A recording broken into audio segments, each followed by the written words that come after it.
think it's good to be back in the church hall.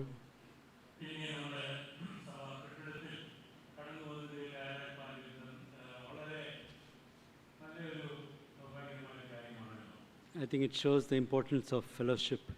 കൂട്ടായ്മയുടെ പ്രാധാന്യവും അത് ചൂണ്ടിക്കാണിക്കുന്നു.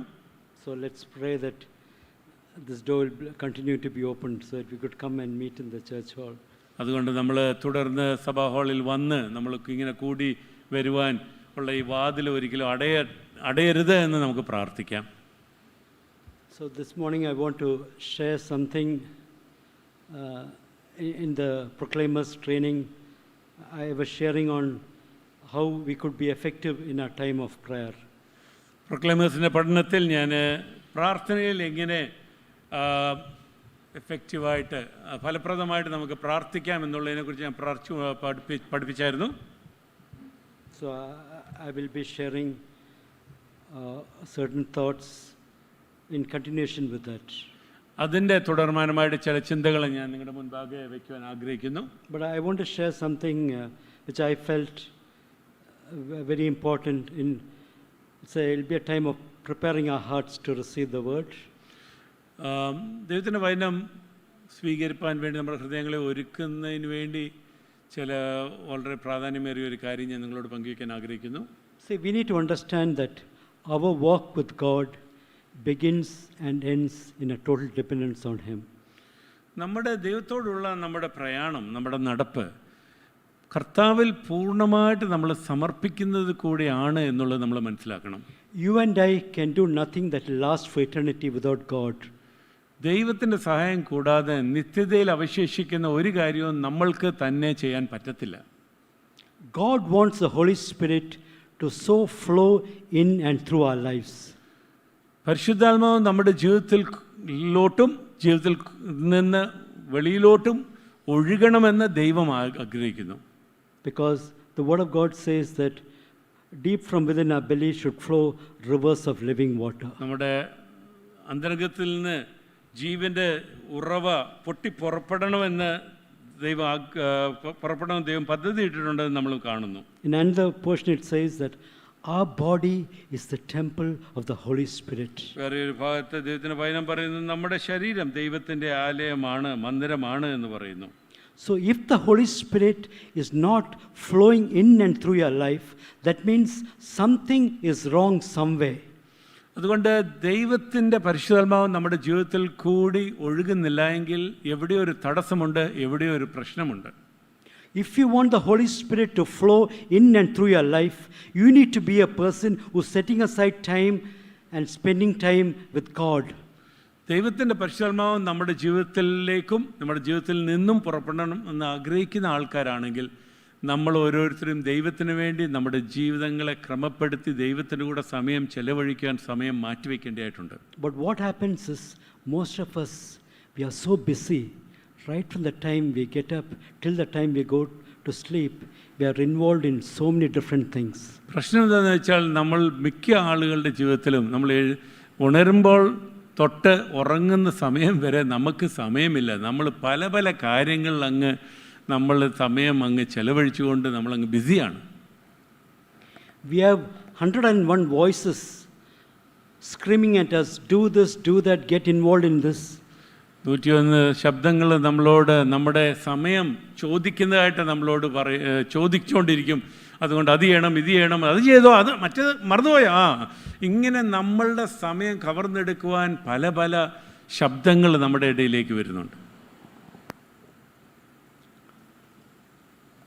But God wants you to make a choice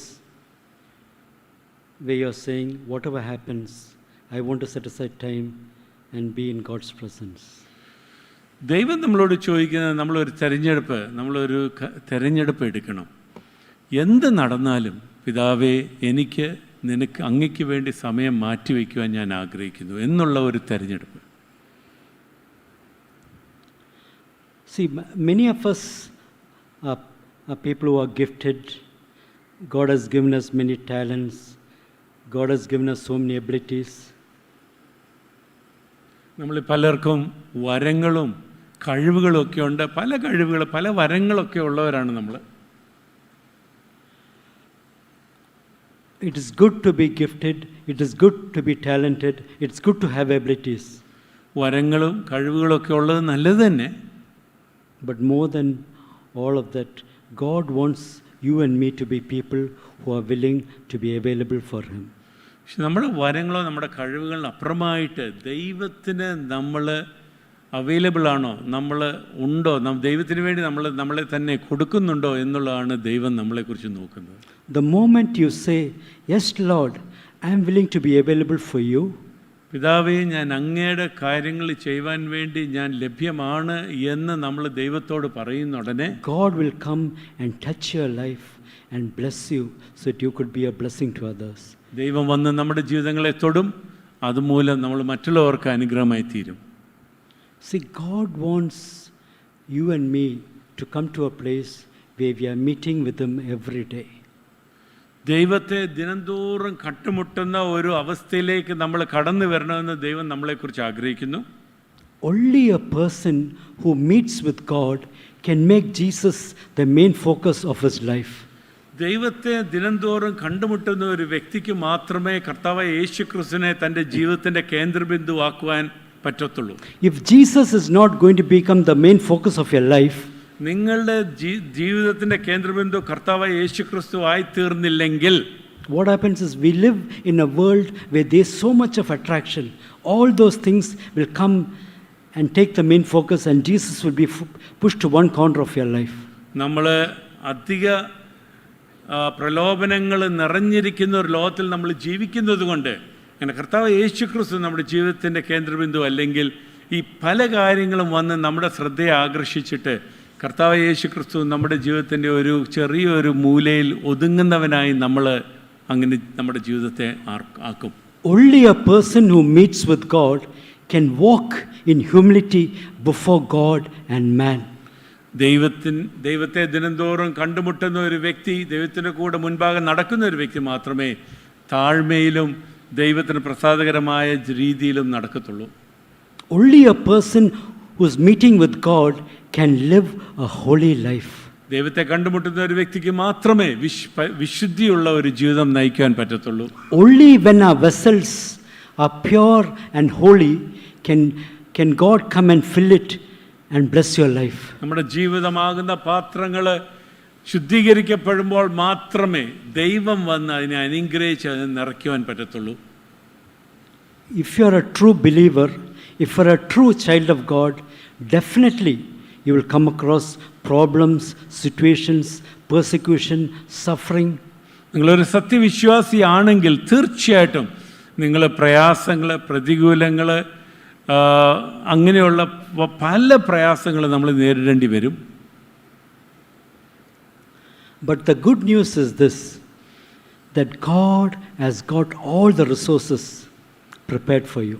പക്ഷെ നല്ല വാർത്ത ഇതാണ്, നമുക്ക് ആവശ്യമുള്ള എല്ലാ കാര്യങ്ങളും ദൈവം മുന്നമേ ഒരുക്കി വെച്ചിട്ടുണ്ട്.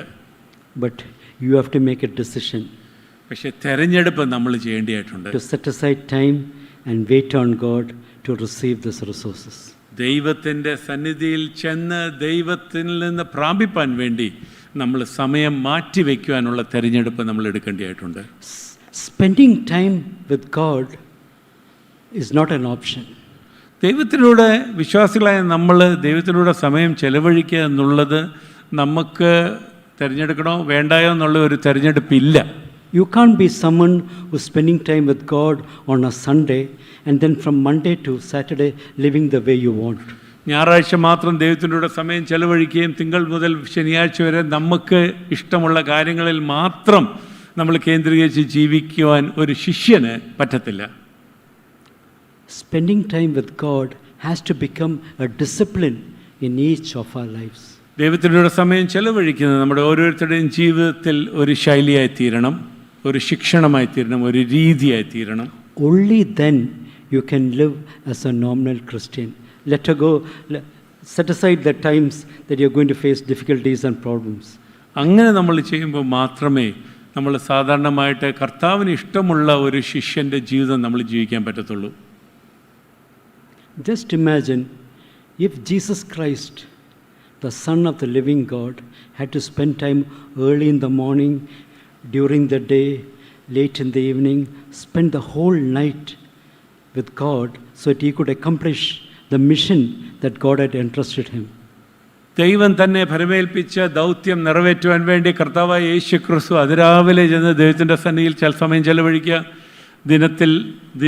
ദിവസത്തിൻ്റെ ഇടയ്ക്ക് പോയി ചെലവഴിക്കുക, ചില ദിവസങ്ങളിൽ രാത്രി, ചിലപ്പോൾ രാത്രി മുഴുവൻ അങ്ങനെ തൻ്റെ പിതാവിൻ്റെ കൂടെ സമയം ചെലവഴിക്കേണ്ട ആവശ്യമായിരുന്നെങ്കിൽ നമ്മൾ എത്രയധികം. And through the work of Jesus Christ on the cross at Calvary, a way has been opened for you and me so that we could walk in with boldness, with assurance, go into his very presence and have fellowship with him. കർത്താവ് യേശു ക്രിസ്തു ക്രൂശിൽ നിർവഹിച്ച് നേടിയെടുത്ത ആ വേലയുടെ വെളിച്ചത്തിൽ, അതിൻ്റെ ബലത്തിൽ നമ്മൾ ഓരോരുത്തരും പിതാവായ ദൈവത്തിൻ്റെ സന്നിധിയിൽ ചെന്ന് ദൈവത്തിൽ നിന്ന് ഓരോ ദിവസവും പ്രാപിക്കുവാൻ ദൈവം നമുക്കൊരു വഴി ഒരുക്കിയിട്ടുണ്ട്. But I want to ask you this question. How many of you sitting here are prevailing of that wonderful privilege of coming and spending time in his presence? ഇവിടെ ഇരിക്കുന്ന നിങ്ങൾ എത്ര പേര് ദൈവം നമുക്ക് തന്നിട്ടുള്ള ആ അമൂല്യമായ പദവി ദിനംതോറും ഉപയോഗിക്കുന്നുണ്ട്? So when you set aside time and you're in God's presence, ദൈവത്തെ ആസ്വദിക്കുവാൻ വേണ്ടി ദൈവത്തിൻ്റെ സന്നിധിയിൽ നമ്മൾ സമയം മാറ്റിവെക്കുന്നുടനെ, and you're waiting on God, ദൈവത്തിന് കാത്തിരിക്കുന്നുടനെ, the Holy Spirit will come and point out areas in your life that you need to set right. You need to set right. നിങ്ങളുടെ ജീവിതത്തിൽ ശരിയാക്കേണ്ട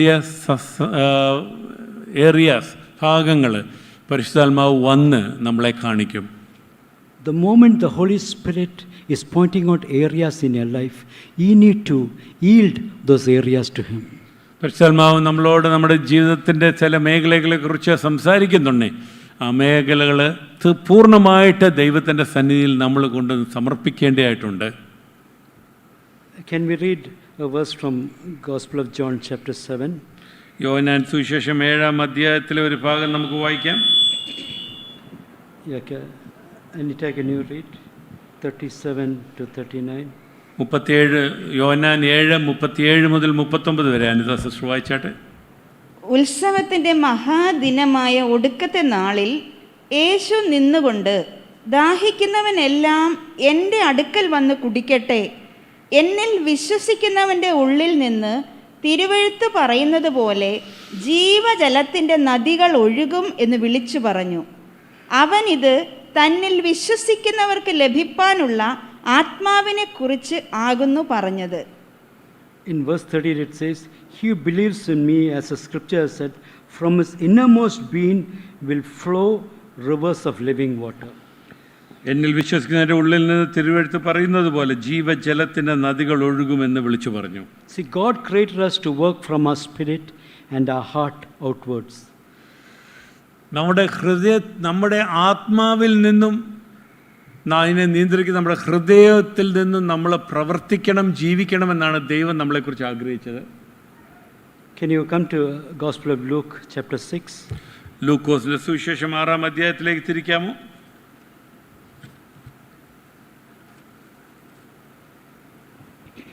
43 to 45. 43 മുതൽ 45 വരെ വായിച്ചാട്ടെ. ആകാത്ത ഫലം കായ്ക്കുന്ന നല്ല വൃക്ഷമില്ല, നല്ല ഫലം കായ്ക്കുന്ന ആകാത്ത വൃക്ഷവുമില്ല. ഏത് വൃക്ഷത്തെയും ഫലം കൊണ്ട് അറിയാം. മുള്ളിൽ നിന്ന് അത്തിപ്പഴം ശേഖരിക്കുകയും ഞെരിഞ്ഞിൽ നിന്ന് മുന്തിരിങ്ങ പറിക്കുകയും ചെയ്യുമാറില്ലല്ലോ. നല്ല മനുഷ്യൻ തൻ്റെ ഹൃദയത്തിലെ നല്ല നിക്ഷേപത്തിൽ നിന്ന് നല്ലത് പുറപ്പെടുവിക്കുന്നു. ദുഷ്ടൻ ദോഷമായതിൽ നിന്ന് ദോഷം പുറപ്പെടുവിക്കുന്നു. ഹൃദയത്തിൽ നിറഞ്ഞു കവിയുന്നതല്ലോ വായ് പ്രസ്താവിക്കുന്നത്.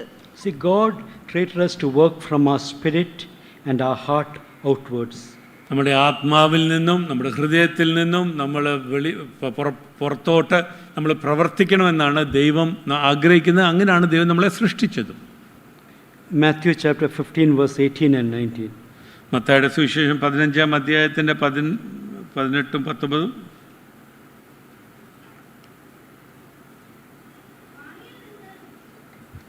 വായിൽ നിന്ന് പുറപ്പെടുന്നതോ ഹൃദയത്തിൽ നിന്ന് വരുന്നു, അത് മനുഷ്യനെ അശുദ്ധമാക്കുന്നു. എങ്ങനെയെന്നാൽ ദുശ്ചിന്ത, കൊലപാതകം, വ്യഭിചാരം, പരസംഗം, മോഷണം, കള്ളസാക്ഷ്യം, ദൂഷണം എന്നിവ ഹൃദയത്തിൽ നിന്ന് പുറപ്പെട്ടു വരുന്നു. മനുഷ്യനെ അശുദ്ധമാക്കുന്നത് ഇതത്രേ. കഴുകാത്ത കൈകൊണ്ട് ഭക്ഷിക്കുന്നതോ മനുഷ്യനെ അശുദ്ധമാക്കുന്നില്ല.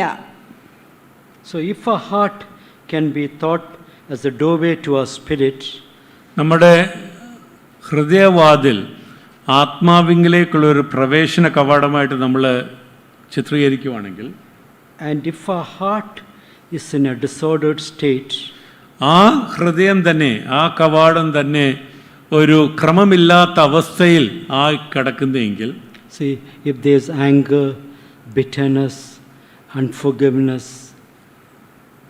slander, all those things in our heart, നമ്മുടെ ഹൃദയത്തിൽ ദൂഷണം, പരസംഗം, മോഷണം, കള്ളസാക്ഷി, ഇങ്ങനെയുള്ള കാര്യങ്ങൾ, വെറുപ്പ്, ഇതെല്ലാം ഉണ്ടെങ്കിൽ we can expect nothing but turmoil to surface. അവിടെ നിന്ന് പുറപ്പെടുന്നതും പ്രശ്നങ്ങളായിരിക്കും. See, most Christians, what we do is we tend to cover up our heart. നമ്മുടെ ഹൃദയത്തിൻ്റെ അത് എങ്ങനെയാണ് എന്നുള്ളത് നമ്മൾ ഒരു മൂടുപടവിട്ട് മൂടി മറ്റുള്ളവരുടെ മുൻപാകെ എല്ലാം ശരിയാണെന്ന് കാണിക്കാൻ നമ്മൾ ആഗ്രഹിക്കുന്നു. But what happens is, when we are walking like that, it renders us to be ineffective for God. പക്ഷെ അങ്ങനെ നമ്മൾ നിജ അവസ്ഥ നമ്മൾ കാണിക്കാതെ നമ്മൾ നടക്കുകയും അത് ശരിയാക്കാതെ നടക്കുകയും ചെയ്യുന്നുണ്ടേ ദൈവത്തിന് ഒരു ഉപയോഗവും ഇല്ലാത്തവരായി നമ്മൾ മാറുന്നു. That is why it is very important that we set aside time and be in God's presence. അതുകൊണ്ടാണ് നമ്മൾ സമയം മാറ്റിവെക്കുകയും ദൈവത്തിൻ്റെ സന്നിധിയിൽ നമ്മൾ സമയം ചെലവഴിക്കേണ്ടയും ആവശ്യകത നമ്മൾ മനസ്സിലാക്കി. And allow the Holy Spirit to work in your life, to point out areas that need to be set right. നമ്മുടെ ജീവിതത്തിൽ ശരിയാക്കപ്പെടേണ്ട മേഖലകൾ നമ്മളെ ചൂണ്ടിക്കാണിക്കുവാൻ നമ്മൾ പരിശുദ്ധാത്മാവിന് അവസരം കൊടുക്കണം. And when the Holy Spirit is pointing out those areas, ask God for forgiveness and ask Him to wash you and cleanse you. പരിശുദ്ധാത്മാവ് ചില മേഖലകൾ കാണിക്കുന്നുണ്ട്, നമ്മൾ ദൈവത്തോട് ക്ഷമ ചോദിക്കുക, അത് നമ്മുടെ ജീവിതത്തിൻ്റെ മേഖലകളെല്ലാം ശരിയാക്കുവാൻ ദൈവത്തോട് നമ്മൾ ചോദിക്കുക. See, only when we are right with God in our heart can God begin to take us and use us to touch the lives of other people. നമ്മുടെ ഹൃദയം ശരിയായിട്ട് ദൈവപ്രസാദമുള്ള ഒരവസ്ഥയിലാകുമ്പോൾ മാത്രമേ ദൈവം നമ്മളെ എടുത്ത് മറ്റുള്ളവരെ സ്പർശിക്കുവാൻ നമ്മളെ എടുത്ത് ഉപയോഗിക്കാൻ പറ്റൂ. So our heart is made right by spending time in God's presence. ദൈവത്തിൻ്റെ സന്നിധിയിൽ നമ്മൾ സമയം ചെലവഴിക്കുന്നത് മൂലമാണ് നമ്മുടെ ഹൃദയം ക്രമീകരിക്കപ്പെടുന്നത്. The only way we can keep our heart right is by allowing the peace of God that passes every understanding to rule our hearts and our minds, that we may be so kept by Him. സകല ബുദ്ധിയും കവിയുന്ന ദൈവത്തിൻ്റെ സമാധാനം നമ്മുടെ ഹൃദയത്തിൽ വാഴുന്നത് മൂലമേ നമ്മൾ നമ്മുടെ ഹൃദയത്തെ ശരിക്ക് കാക്കുവാനും ദൈവവുമായിട്ടുള്ള സമാധാനത്തിൽ നമ്മൾ മുമ്പോട്ട് പോകാനും സാധിക്കത്തുള്ളൂ. See, when we are waiting on God, God will speak through our conscience and tell us there are certain areas that you need to get right. നമ്മൾ ദൈവത്തിൻ്റെ സന്നിധിയിൽ സമയം ചെലവഴിക്കുന്നതിനായി ദൈവം നമ്മുടെ മനസാക്ഷിയിൽ കൂടി നമ്മളോട് സംസാരിക്കും. ചില കാര്യങ്ങൾ നിങ്ങൾ ശരിയാക്കേണ്ടതായിട്ടുണ്ട്, ഇത് ശരിയല്ല, ആ ബന്ധം ശരിയല്ല. And we need to be people who are yielding those areas to. ആ മേഖലകളെല്ലാം ദൈവത്തിന് സമർപ്പിച്ച് ശരിയാക്കേണ്ടവരാണ് നമ്മൾ. So now I just want to show you a couple of principles that we could use to be effective in our time of prayer.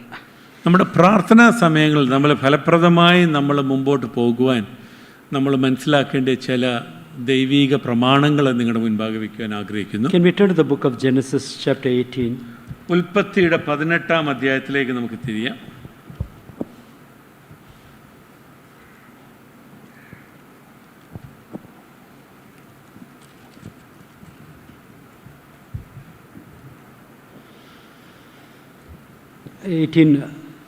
Can you read verse 1?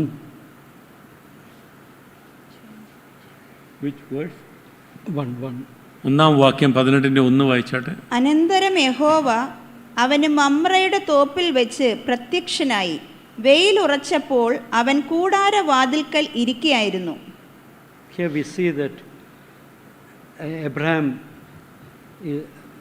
see that Lord and two angels are visiting him.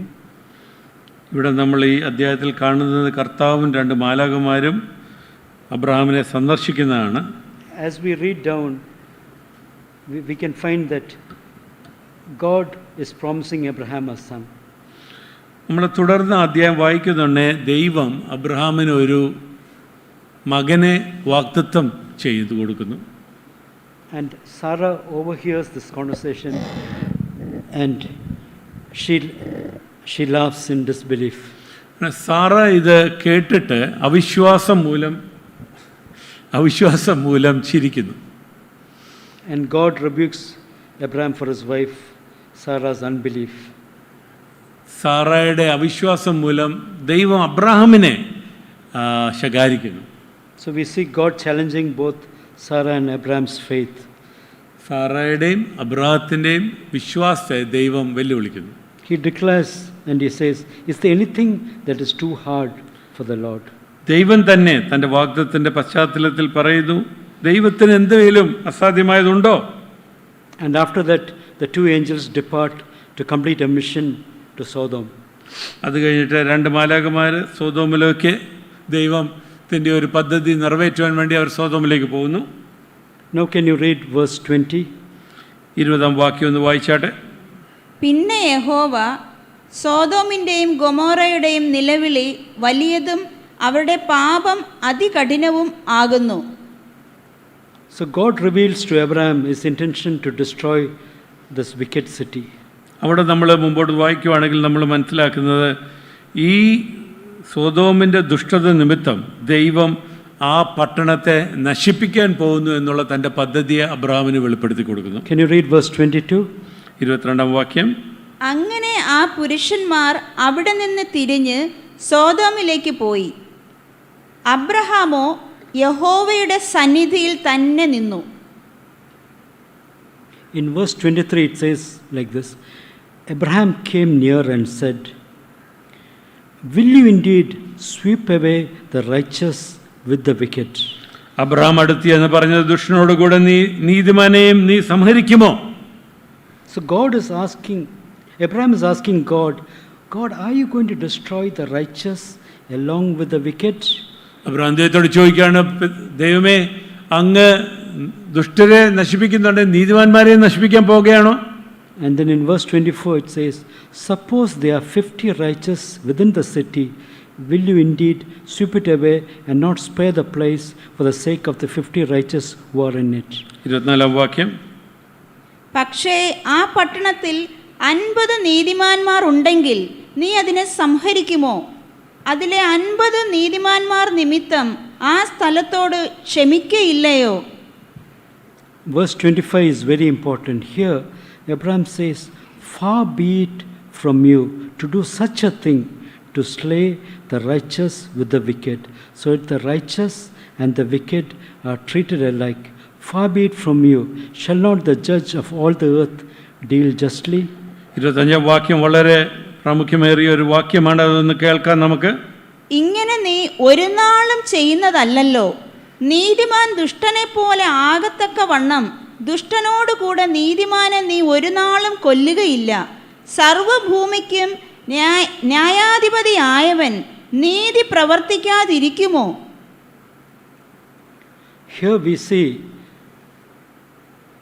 that Abraham is pleading to God for Sodom. ഇവിടെ നമ്മൾ കാണുന്നത് Abraham ദൈവത്തോട് അപേക്ഷിക്കുന്നു സോദോമിന് വേണ്ടി. This is one of the most compassionate, persistent prayer in all the Bible. ബൈബിളിലുള്ള വിട്ടുകൊടുക്കാതെ ദയോടുള്ള ഒരു പ്രാർത്ഥനയാണിത്. God is saying, I am going to destroy Sodom. ദൈവം പറയുന്നു, ഞാൻ സോദോമിനെ നശിപ്പിക്കാൻ പോവുകയാണ്. And Abraham says, Lord, how can you treat the righteous and the wicked in the same way? അതിന് ഉത്തരമായിട്ട് Abraham ദൈവത്തോട് ചോദിക്കുന്നു, പിതാവേ, ദൈവമേ, അങ്ങ് എങ്ങനെ നീതിമാന്മാരെയും ദുഷ്ടന്മാരുടെ കൂടെ നീ നശിപ്പിക്കും? It says, far be it from you, shall not the judge of all the earth deal justly? സർവ്വഭൂമിക്ക് ന്യായാധിപനായ അങ്ങ് നീതിമാനല്ലയോ? Here, Abraham is using two words, righteous and justly. ഇവിടെ രണ്ട് വാക്കുകൾ ഉപയോഗിക്കുന്നു, നീതിയും ന്യായവും. What is Abraham doing? Abraham എന്തുവാണ് ചെയ്യുന്നത്? Abraham is appealing to God's character. Abraham ദൈവത്തിൻ്റെ സ്വഭാവത്തെ ഉദ്ധരിച്ചുകൊണ്ട് ഇടുവിൽ നിൽക്കുവാണ്. He is saying, God, I know God, that you are a just God. അങ്ങൊരു ന്യായം പ്രവർത്തിക്കുന്ന ദൈവമാണ് എന്ന് എനിക്കറിയാം. And you being a just God, you will not do anything that is unjust. നീ ന്യായം നിർവഹിക്കുന്ന ഒരു വ്യക്തി ആയതുകൊണ്ട് അന്യായമായിട്ടുള്ള ഒരു കാര്യമൊന്നും അങ്ങ് ചെയ്യത്തില്ല. Lord, I know that you are a righteous judge. കർത്താവെ, ദൈവമേ, അങ്ങൊരു നീതി പ്രവർത്തിക്കുന്ന ന്യായാധിപതിയാണെന്ന് എനിക്കറിയാം. And you being a righteous judge, you will not do anything that is unrighteous. നീതിമാനായ ന്യായാധിപതി ആയതുകൊണ്ട് അങ്ങ് അനീതിയൊന്നും ചെയ്യത്തില്ല. Abraham is appealing to God's character. ദൈവത്തിൻ്റെ സ്വഭാവം, ദൈവത്തെ തന്നെ തൻ്റെ സ്വഭാവം ഓർപ്പിച്ചുകൊണ്ട് അബ്രഹാം ഇടുവിൽ നിന്ന് പ്രാർത്ഥിക്കുകയാണ്. In verse 26, so the Lord said, if I find in Sodom 50 righteous within the city, then I will spare the whole place on their account. ദൈവം അബ്രഹാമിനോട് പറയുന്നു, ഞാൻ ഈ പട്ടണത്തിൽ 50 നീതിമാന്മാരെ കണ്ടാൽ ഞാൻ ആ പട്ടണത്തെ നശിപ്പിക്കത്തില്ല. So if you and I have to be effective in our time of prayer, നമ്മൾ നമ്മുടെ പ്രാർത്ഥനാ സമയങ്ങളിൽ ഫലപ്രദമായി നമ്മൾ പ്രാർത്ഥിക്കാൻ ആഗ്രഹിക്കുന്നുവെങ്കിൽ we need to be people who are appealing to the character of God. ഈ വാക്യത്തിൻ്റെ അടിസ്ഥാനത്തിൽ നമ്മൾ പറയാം, നമ്മൾ ദൈവത്തിൻ്റെ സ്വഭാവം എടുത്ത് ദൈവത്തോട് ചോദിക്കുന്നവരായി തീരണം. We find that Sodom was destroyed, but Lot and his family were saved. Sodom നശിപ്പിക്കപ്പെട്ടു, പക്ഷേ ലോട്ടും തൻ്റെ കുടുംബവും അവിടുന്ന് വെളിയിൽ വന്നു. Now let's come to the book of Exodus, chapter 32. പുറപ്പാട് 32-ാം അധ്യായത്തിലേക്ക് നമുക്ക് വരാം. Can you read verse 1 and 2? Yeah. 1 ഉം 2. എന്നാൽ മോശ പർവ്വതത്തിൽ നിന്ന് ഇറങ്ങി വരുവാൻ താമസിക്കുന്നു എന്ന് ജനം കണ്ടപ്പോൾ ജനം അഹ്റോന്റെ അടുക്കൽ വന്നുകൂടി അവനോട്, നീ എഴുന്നേറ്റ് ഞങ്ങളുടെ മുൻപിൽ നടക്കേണ്ടതിന് ഒരു ദൈവത്തെ ഉണ്ടാക്കി തരിക. ഞങ്ങളെ മിസ്രയീം ദേശത്തു നിന്ന് പുറപ്പെടുവിച്ചു കൊണ്ടുവന്ന പുരുഷനായ ഈ മോശയ്ക്ക് എന്ത് ഭവിച്ചു എന്ന് ഞങ്ങൾ അറിയുന്നില്ലല്ലോ എന്ന് പറഞ്ഞു. അഹ്റോൻ അവരോട്, നിങ്ങളുടെ ഭാര്യമാരുടെയും പുത്രന്മാരുടെയും പുത്രിമാരുടെയും കാതിലെ പൊൻകുണുക്ക് പറിച്ച് എൻ്റെ അടുക്കൽ കൊണ്ടുവരുവിൻ എന്ന് പറഞ്ഞു. പിറ്റേന്നാൾ അവർ അതികാലത്ത് എഴുന്നേറ്റ് ഹോമയാഗങ്ങൾ കഴിച്ച് സമാധാന യാഗങ്ങളും അർപ്പിച്ച് ജനം ഭക്ഷിപ്പാനും കുടിപ്പാനും ഇരുന്ന് കളിപ്പാൻ എഴുന്നേറ്റു. Verse 1 talks about Moses spending 40 days with God. ഒന്നാം വാക്യത്തിൽ നമ്മൾ കാണുന്നത് അവിടെ മോശ 40 ദിവസം മലമുകളിൽ ദൈവത്തിനൂടെ സമയം ചെലവഴിക്കുന്ന ഒരു അവസ്ഥയാണ്. And during that time the Israelites, they demand that Aaron make them a god. അങ്ങനെ മോശ അവരിൽ നിന്ന് മാറി ദൈവത്തിൻ്റെ കൂടെ സന്നിധിയിലായിരുന്നപ്പോൾ ഇസ്രായേൽ മക്കൾ അഹ്റോനോട് ചോദിക്കുന്നു, ഞങ്ങൾക്കൊരു ദൈവത്തെ, ആക്ഷരികമായിട്ട് പ്രത്യക്ഷമായ ഒരു ദൈവത്തെ അങ്ങ് പണിത് ഒരുക്കുക. Aaron agreed, and using their own golden earrings formed a golden calf god.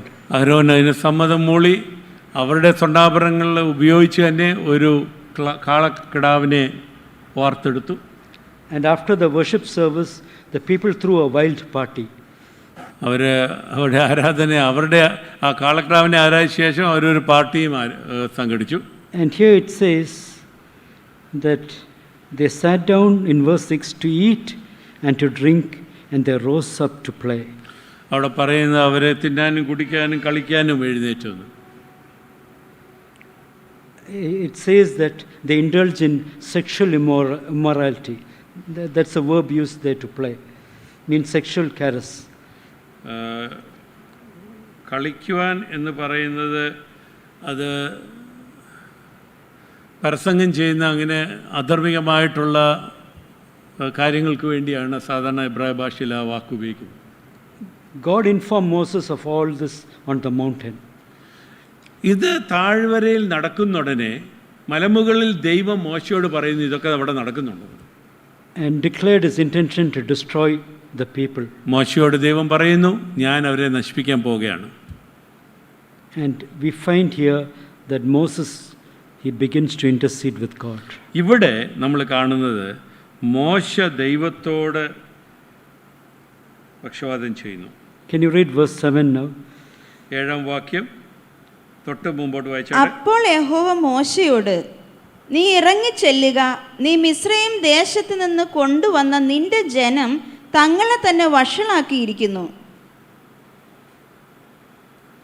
So here God is telling Moses, for your people whom you brought from the land of Egypt have corrupted themselves. നീ മിസ്രൈമിൽ നിന്ന് കൊണ്ടുവന്ന നിന്റെ ജനം തങ്ങളെ തന്നെ വഷളാക്കിയിരിക്കുന്നതാണ് ദൈവം മോശയോട് പറയുന്നത്. God is so angry with the Israelites that he is saying, the Israelites, they are your people. It's you who brought them out. ദൈവം ഇസ്രായേൽ മക്കളോട് ഇത്രമാത്രം കോപിഷ്ഠനായി മോശയോട് പറയുകയാണ്, അവർ നിന്റെ ജനമാണ്, നീ അവരെ കൊണ്ടുവന്ന്. Can you read verse 8 and 9? 8-9 വായിച്ചാട്ടെ. ഞാൻ അവരോട് കൽപ്പിച്ച വഴി അവർ വേഗത്തിൽ വിട്ടുമാറി ഒരു കാളക്കുട്ടിയെ വാർത്തുണ്ടാക്കി നമസ്കരിച്ച് അതിന് യാഗം കഴിച്ചു. ഇസ്രായേലേ, ഇത് നിന്നെ മിസ്രയീം ദേശത്തു നിന്ന് കൊണ്ടുവന്ന നിന്റെ ദൈവമാകുന്നു എന്ന് പറയുന്നു എന്ന് അരുളി ചെയ്യുന്നു. ഞാൻ ഈ ജനത്തെ നോക്കി അത് ദുശ്ശാഠ്യമുള്ള ജനം ആകുന്നു എന്ന് കണ്ടു. Okay, in verse 11 it says, then Moses entreated the Lord his God and said, O Lord, why does your anger burn against your people whom you have brought out from the land of Egypt with great power and with a mighty hand? 11-ാം വാക്യം.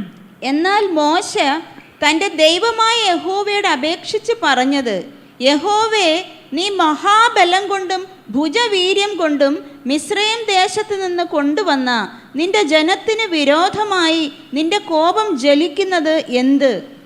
And in verse 12 it says, why should the Egyptians speak, saying, with evil intent he brought them out to kill them in the mountains and to destroy them from the face of the earth?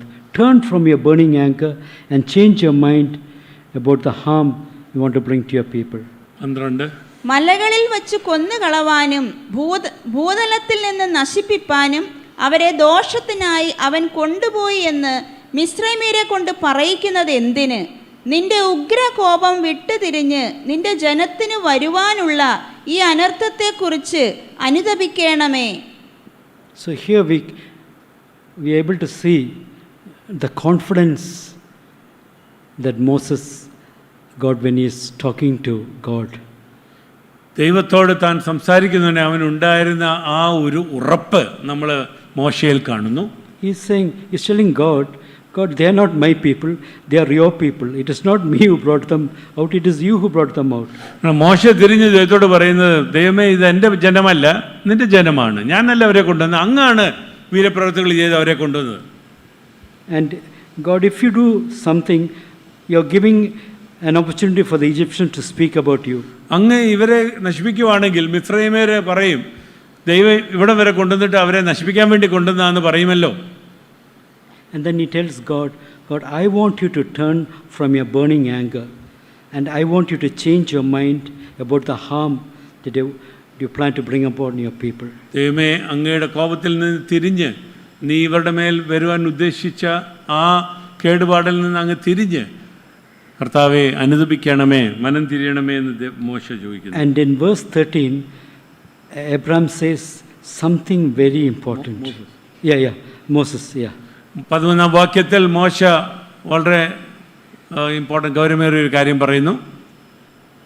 He's saying in verse 13, he's saying, remember Abraham, Isaac and Israel, your servants to whom you swore by yourself and said, I will multiply your descendants as the stars of the heaven, and all this land which I have spoken, I will give it to your descendants, so they shall inherit it forever.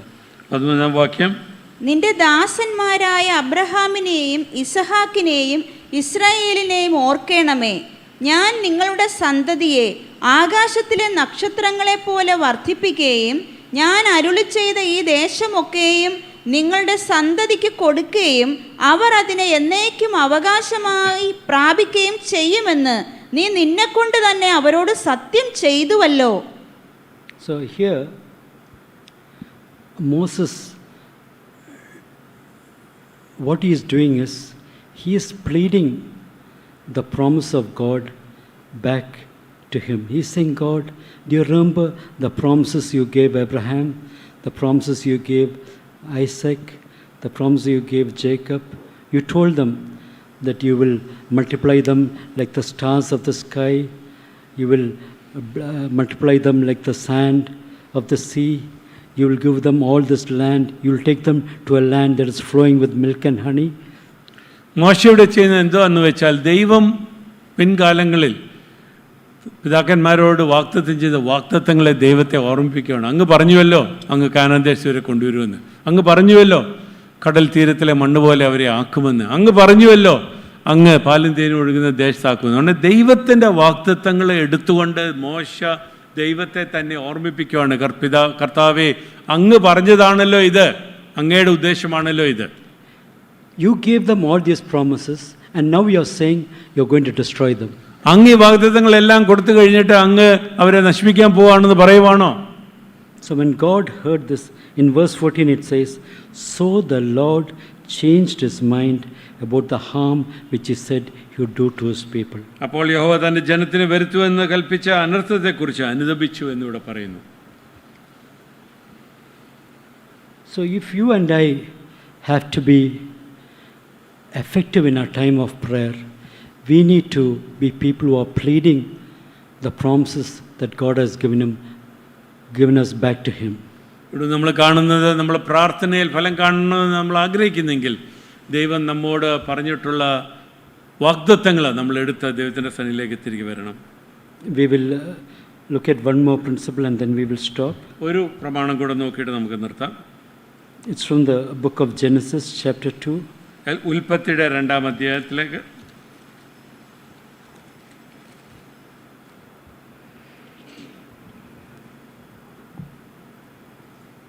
Can you read verse 15 to 17? 15 മുതൽ 17 വരെയുള്ള വാക്യങ്ങൾ വായിച്ചാട്ടെ. ഉൽപ്പത്തി 2, 15 മുതൽ 17 വരെ. യഹോവയായ ദൈവം മനുഷ്യനെ കൂട്ടിക്കൊണ്ടുപോയി ഏദൻ തോട്ടത്തിൽ വേല ചെയ്യുവാനും അതിനെ കാപ്പാനും അവിടെയാക്കി. യഹോവയായ ദൈവം മനുഷ്യനോട് കൽപ്പിച്ചതെന്തെന്നാൽ, തോട്ടത്തിലെ സകല വൃക്ഷങ്ങളുടെയും ഫലം നിനക്കിഷ്ടം പോലെ തിന്നാം, എന്നാൽ നന്മ തിന്മകളെക്കുറിച്ചുള്ള അറിവിൻ്റെ വൃക്ഷത്തിൻ ഫലം തിന്നരുത്, തിന്നുന്ന നാളിൽ നീ മരിക്കും. Verse 9. കാൺമാൻ ഭംഗിയുള്ളതും തിന്മാൻ നല്ല ഫലമുള്ളതുമായ ഓരോ വൃക്ഷവും തോട്ടത്തിൻ്റെ നടുവിൽ ജീവവൃക്ഷവും നന്മ തിന്മകളെക്കുറിച്ചുള്ള അറിവിൻ്റെ വൃക്ഷവും യഹോവയായ ദൈവം നിലത്ത് നിന്ന് മുളപ്പിച്ചു. See, in the Garden of Eden, God planted thousands of trees. Eden തോട്ടത്തിൽ ആയിരക്കണക്കിന് വൃക്ഷങ്ങളുണ്ടായിരുന്നു. And in the middle of the thousands of trees, he planted 2 trees. ആ തോട്ടത്തിൻ്റെ നടുക്ക് 2 വൃക്ഷങ്ങളെ ദൈവം നട്ടായിരുന്നു. The tree of the knowledge of good and evil and the tree of life. നന്മ തിന്മകളെ അറിയുന്ന ഫലമുള്ള വൃക്ഷത്തിൻ്റെ വൃക്ഷവും ജീവൻ്റെ വൃക്ഷവും. And God said, you can eat of all the trees in the garden. ദൈവം മനുഷ്യരോടും സ്ത്രീയോടും പറഞ്ഞ, നിങ്ങളെല്ലാ വൃക്ഷത്തിൽ നിന്നും ഫലം നിങ്ങൾക്ക് കഴിക്കാം, But don't eat of the tree of good and knowledge. നന്മ തിന്മകളെക്കുറിച്ചുള്ള അറിവിൻ്റെ ആ വൃക്ഷത്തെ അങ്ങ് കഴിക്കരുത്. For the day you eat of it, you will surely die. തീർച്ചയായിട്ടും നിങ്ങൾ അത് കഴിക്കുവാണെങ്കിൽ ആ ദിവസം നിങ്ങൾ മരിക്കും. See, we need to understand that it's not that this tree had some chemical and that it will affect you and you will die, or the fruit had some poison and when you eat it, you will die. ആ മരത്തിൽ ഏതാണ്ട് രാസപദാർത്ഥം കൊല്ലുന്ന ഏതാണ്ട് രാസപദാർത്ഥമോ അല്ലെങ്കിൽ വിഷമോ ഏതാണ്ട് അടങ്ങിയിട്ടുണ്ട് എന്നുള്ളതല്ല നമ്മൾ മനസ്സിലാക്കേണ്ടത്. We need to understand it's not talking about the tree or the fruit in it. ആ മരത്തെക്കുറിച്ചോ അതിൻ്റെ പഴത്തെക്കുറിച്ചോ അല്ല ഇവിടെ നടക്കുന്ന ആ കഥ നമ്മളെ കാണിക്കുന്നത്. It is the word of God that is the issue there. ദൈവത്തിൻ്റെ വചനം നമ്മൾ അനുസരിക്കുമോ എന്നുള്ളതാണ് അവിടുത്തെ പ്രശ്നം.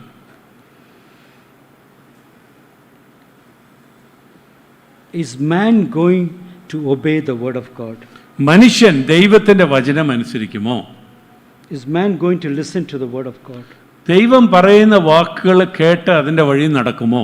Is man going to honor the word of God? ദൈവത്തിൻ്റെ വചനത്തെ മനുഷ്യൻ മാനിക്കുമോ?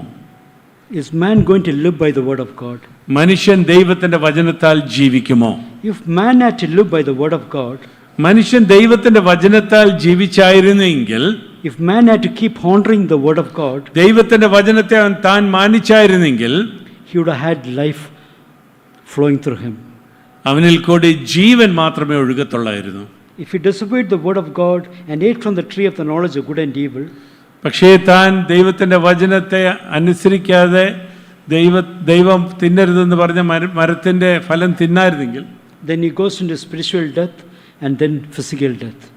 അങ്ങനെ ചെയ്യുന്ന നാളിൽ അവൻ ആത്മീയ മരണത്തിലേക്കും അത് പിന്നെ ശാരീരിക മരണത്തിലേക്കും നയിക്കും. Can you read Genesis chapter 3 verse 1 to 4?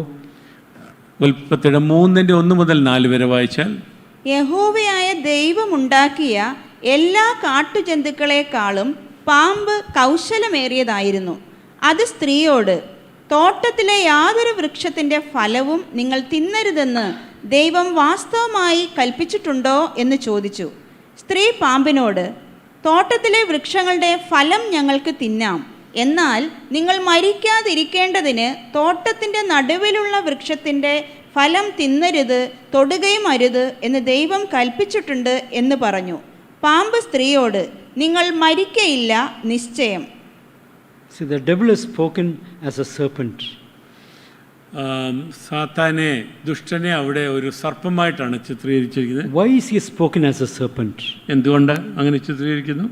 The serpent is full of poison. കാരണം സർപ്പം നിറച്ച് വിഷമുള്ള ഒരു ജന്തുവാണ്. The devil is someone who comes to poison us. നമ്മളുടെ മനസ്സിൻ്റെ അകത്തോട്ട് വിഷം കയറ്റാൻ വേണ്ടി നമ്മുടെ അടുക്കിലേക്ക് വരുന്ന ഒരു സൃഷ്ടിയാണ് സാത്താൻ. How does the devil poison us?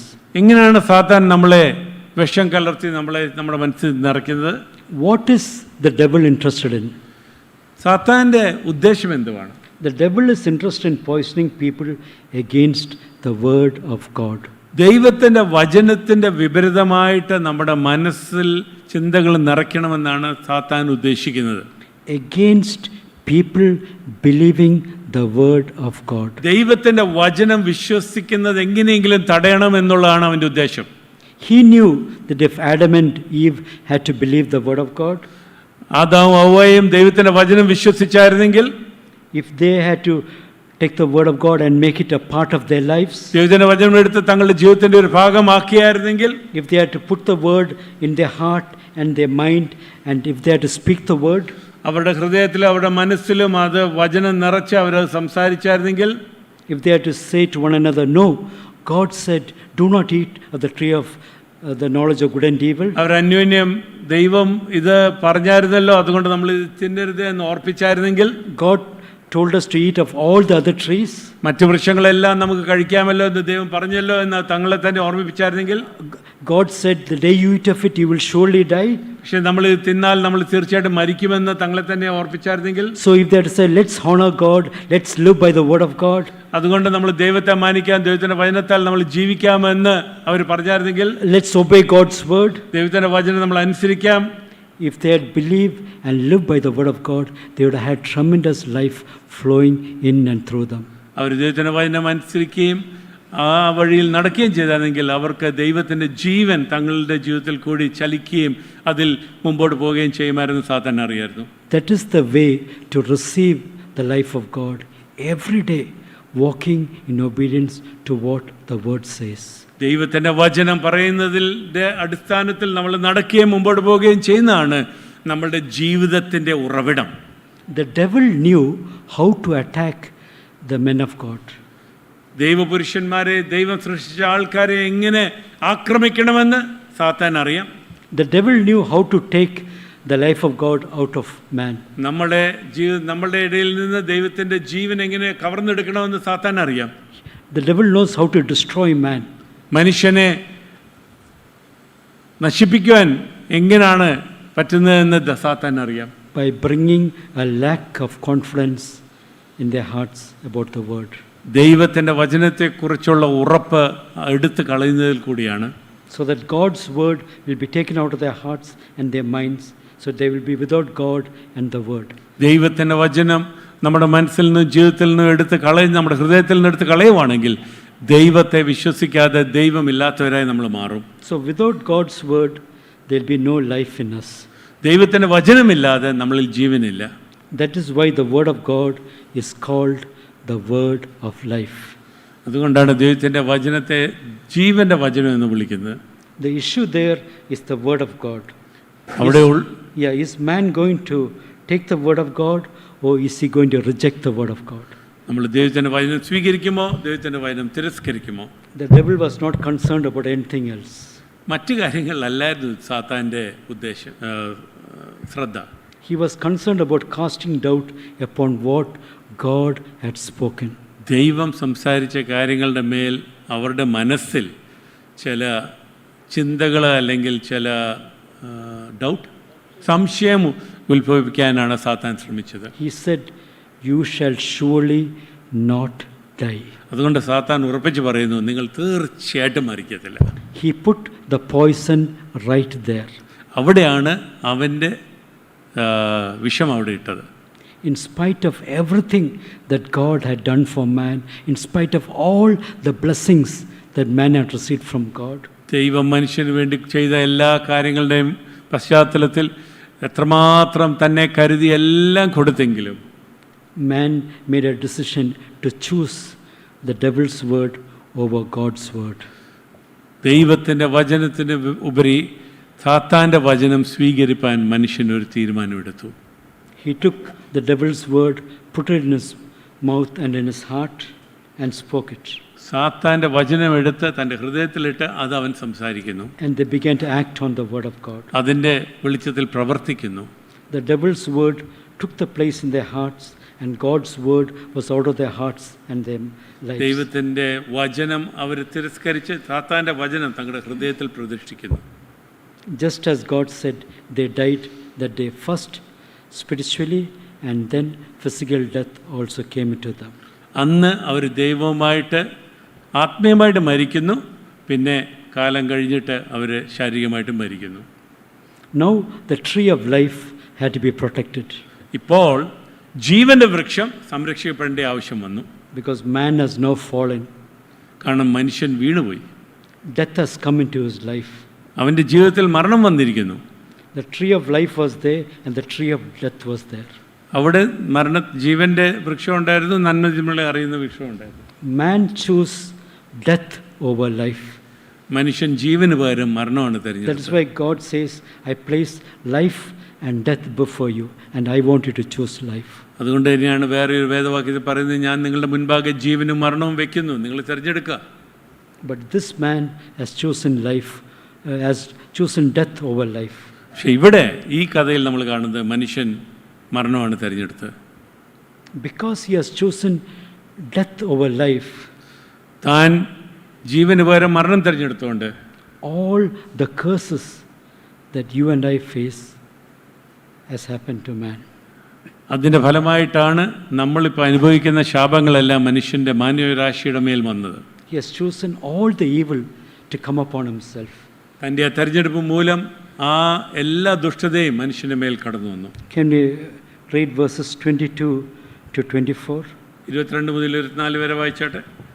യഹോവയായ ദൈവം മനുഷ്യൻ നന്മതിന്മകളെ അറിവാൻ തക്കവണ്ണം നമ്മിൽ ഒരുത്തനെ പോലെ ആയി തീർന്നിരിക്കുന്നു. അപ്പോൾ ഇപ്പോൾ അവൻ കൈനീട്ടി ജീവവൃക്ഷത്തിൻ്റെ ഫലം കൂടെ പറിച്ചു തിന്ന് എന്നേക്കും ജീവിപ്പാൻ സംഗതി വരരുത് എന്ന് കൽപ്പിച്ചു.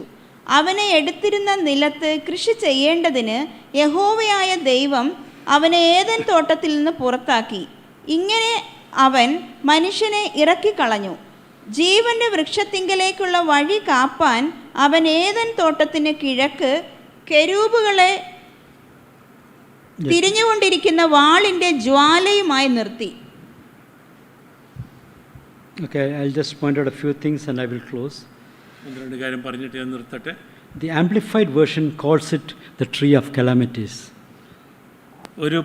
ഒരു തർജ്ജിമ ഇതിനെ വിളിക്കുന്നത് പ്രശ്നങ്ങളുടെ മരമെന്നാണ്.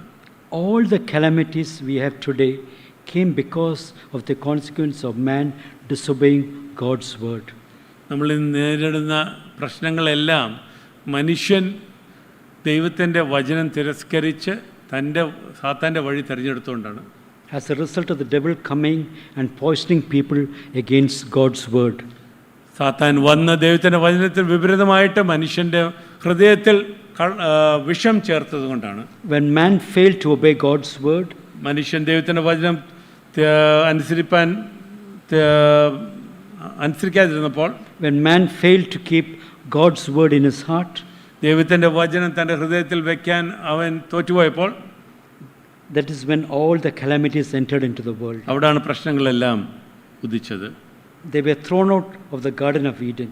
അവർ ഏദൻ തോട്ടത്തിൽ നിന്ന് വെളിയിലോട്ട് ആക്കപ്പെട്ടു. Because in this fallen state, when disease has set in, when deterioration has set in, when death has set in, ഈ വീണ അവസ്ഥയിൽ പാപവും ശാപവും അസുഖങ്ങളൊക്കെ നമ്മുടെ ജീവിതത്തിൽ കടന്നു കഴിഞ്ഞിട്ട്, in that state, now if they come to eat of the tree of life, they will live in that condition forevermore. ആ അവസ്ഥയിൽ അവർ നിത്യജീവന്റെ വൃക്ഷത്തിൽ നിന്ന് കഴിച്ചായിരുന്നെങ്കിൽ അവരെന്നേക്കും അങ്ങനെ ആയിത്തീരുന്നതിന്. With the disease, with the pain and the calamities, there will be a harvest of all these calamities in their lives. അങ്ങനെ അവർ തുടർമാനമായിട്ട് ഈ പ്രശ്നങ്ങളെല്ലാം അവരുടെ ജീവിതത്തിൽ തുടർന്ന് സംഭവിച്ചു. That is why God is gracious to them and He drove them out from Garden of Eden. അതുകൊണ്ട് ദൈവം കരുണാസമ്പന്നനായതുകൊണ്ട് ആ തോട്ടത്തിൽ നിന്ന് മനുഷ്യനെ വെളിയിലാക്കി. Because later on God wanted to deliver man. കാരണം കുറച്ച് സമയം കഴിഞ്ഞിട്ട് തൻ്റെ പുത്രനിൽ കൂടി ദൈവം മനുഷ്യനെ രക്ഷിപ്പാൻ ദൈവം പദ്ധതിയിട്ടു. How many of you know that if we were in the same state that Adam was and death has set into you? How many of you know that if you were in the same fallen state that Adam was and death has set into your life? നമ്മളും ആദാമിൻ്റെ അവസ്ഥയിൽ ആയിരിക്കെ മരണം നമ്മുടെ ജീവിതത്തിൽ വന്നിട്ടുണ്ടെങ്കിൽ, that will be the worst thing that can ever happen, because there will be no hope of deliverance. അങ്ങനെയുള്ള ഒരു അവസ്ഥയിൽ നമുക്ക് വിടുതലിൻ്റെ പ്രത്യാശയില്ല. So God was gracious in throwing them out and protecting the tree of life. അതുകൊണ്ട് ദൈവം കരുണ കാണിച്ചു അവരെ വെളിയിലാക്കിയതുകൊണ്ട്. Because the devil wanted man to go back and eat of the tree of life and continue with all the sickness, all the illness, all the disease. There will be a calamity of all these things. സാത്താന് മനുഷ്യന് ആ അവസ്ഥയിൽ നിത്യതയോളം തുടരണമെന്നായിരുന്നു സാത്താൻ ആഗ്രഹിച്ചത്. I mean, I'll stop here. ഇവിടെ ഞാൻ നിർത്തുന്നു.